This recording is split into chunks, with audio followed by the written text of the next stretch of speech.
तो आज ये महिला कौन थी जो कैंटीन में सरसों का साग लेकर आई थी और डोईवाला फाटक पर इतना सन्नाटा क्यों था, बताता हूँ आपको आज के व्लॉग में।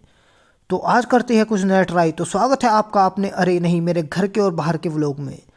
तो सुबह ही बीरबल की झाड़ू को उठाकर मैंने घर के कूड़े को घर में ही दफना दिया था और मेरी शकल से ज़्यादा तो अब ये घर ज़्यादा चमक रहा था। फिर घर के गेट को बंद कर दिया क्योंकि अंग्रेजों की 1608 की ईस्ट इंडिया कंपनी का खजाना यहीं पर छुपा हुआ है।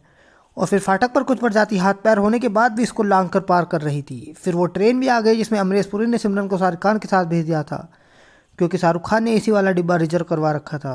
और यहाँ पर एक नासा का वैज्ञानिक आने वाली जिंदगी को देखने की कोशिश कर रहा था, पर देखता भी कैसे, चश्मा तो इसके पास था ही नहीं। और यह महिला मुझे आज बरगला कर कैंटीन में ले जा रही थी और यहाँ से 10 रुपए की चुल्लू भर चाय में डूबकर आत्महत्या करने की कोशिश कर रही थी।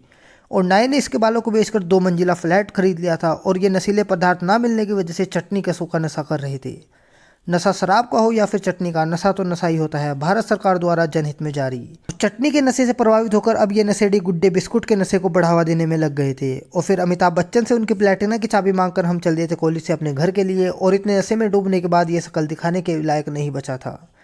और घर आकर मैंने कद्दू की किडनी और फेफड़े निकाल दिए थे जिनको बेचकर मैं भारत का एलोन मस्क बनने वाला था।